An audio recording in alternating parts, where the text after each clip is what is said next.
Assalamualaikum warahmatullahi wabarakatuh. Perkenalkan, kami dari kelompok 11. Nama saya Siti Rahmadewi. Di sebelah kanan saya Kundat Agustin Muslim. dan di sebelah kiri saya Vera Repaliana. dari kelas 11 Kimia Analis 1. Tujuan dibuatnya video ini untuk memenuhi salah satu tugas penilaian akhir semester pelajaran analisis kimia instrumen. Materi yang akan kami jelaskan yaitu pengujian menggunakan spektrofotometer UV PIS. Saya Cindy Rahmadewi. Di sini saya akan membacakan soal dan menjawab soal nomor pertama. 1. Cara preparasi sampel dengan destruksi pelarutan menggunakan cara oksidasi kering, misalnya preparasi sampel pada penentuan fosfor. Destruksi. Banyak jenis contoh yang tidak atau sulit untuk dilarutkan langsung dengan air, terutama contoh yang berupa bahan padat organik. Oleh karena itu, diperlukan persiapan terlebih dahulu sebelum analisis. Oksidasi kering. Proses oksidasi dilakukan secara bertahap, yaitu menguapkan air dan tahapan awal oksidasi dilakukan pada suhu relatif rendah, 100 derajat Celcius atau lebih. Pemanasan ini dapat dilakukan dengan pembakar bunsen, hot plate, dan suhu dinaikkan perlahan sampai 550 derajat Celcius sampai oksidasi sempurna. Pemanasan dapat dilakukan dengan tungku. Pertama, 1. Abukan 2 gram sampel ke dalam cawan porselen selama 4 jam pada suhu 600 derajat Celcius. Dinginkan dan tambahkan 40 ml HCl dan beberapa tetes HNO3, kemudian panaskan di dalam water bath. 2. Dinginkan, pindahkan secara kuantitatif ke dalam labu ukur 200 ml. Tepatkan dengan aquade sampai tanda batas. Saring dan tampung alipot yang mengandung 0,5 sampai 1,5 mg P dalam 100 ml labu ukur.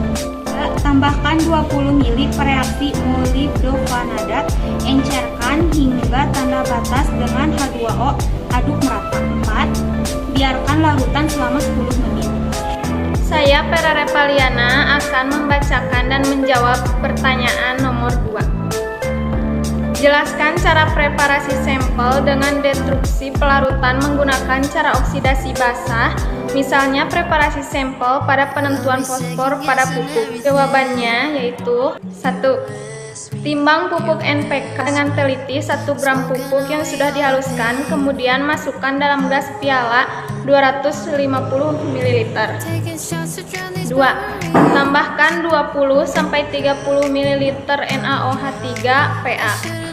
3. Didihkan perlahan-lahan selama 30-40 menit untuk mengoksidasikan bahan yang mudah teroksidasi, kemudian dinginkan. 4. Tambahkan 50 ml air suling dan didihkan beberapa menit dan kemudian dinginkan. 5. Pindahkan ke labu ukur 500 ml dan tepatkan dengan air suling sampai tanda tera dan homogenkan. 6. Saring dengan kertas saring Whatman 41. 7. Tampung ke dalam Erlenmeyer. Saya akan membacakan dan menjawab soal nomor 3. Jika Anda mendapatkan sampel air sebanyak 5 liter, jelaskan cara Anda dapat memperoleh jumlah sampel uji yang mewakili sementara yang akan Anda uji hanya 25 mili, seperti pada penentuan kadar amonium dalam air. Saya akan menjawab pertanyaan tersebut. 1. Pipet 25 mili, contoh dan masukkan ke dalam Erlenmeyer 50 mili. Tambahkan cabai langsung dikocok tiap masing-masing penambahan 1 mili. Larutan fenol 1 mili, larutan natrium nitrofrusida dan 2,5 mili. Larutan pengoksidasi. 2. Tutup contoh dengan tutup plastik, biarkan warna timbul dalam suhu kamar 22 derajat Celcius sampai 27 derajat Celcius yang terlindungi dari cahaya minimal 1 jam. Warna stabil dalam 24 jam. Bandingkan sampel uji pada pengujian kadar analit dengan spektrofotometer UV dan visible. Jelaskan persamaan dan perbedaannya. Perbedaan sampel uji pada pengujian kadar analit dengan spektrofotometer UV dan visible. Terdapat 2 larutan yang berbeda, satu larutan berwarna dan yang satunya lagi larutan tidak berwarna. Larutan yang tidak berwarna diuji dengan spektrofotometer UV, memiliki panjang gelombang 190 sampai 380 nanometer. dipakai untuk aplikasi kuantitatif menggunakan radiasi. Sedangkan larutan berwarna diuji dengan spektrofotometer visible, disebut juga dengan sinar tampak, karena larutan tersebut terlihat warnanya dengan mata, dengan memiliki panjang gelombang sekitar 780 sampai 750 nanometer. Sampel yang tidak berwarna tidak bisa diuji dengan spektrofotometer visible. Jika ingin digunakan sampel yang tidak ada warnanya, harus diberi dulu warna atau dibuat berwarna dengan menambahkan reagen yang spesifik adalah reagen Polin.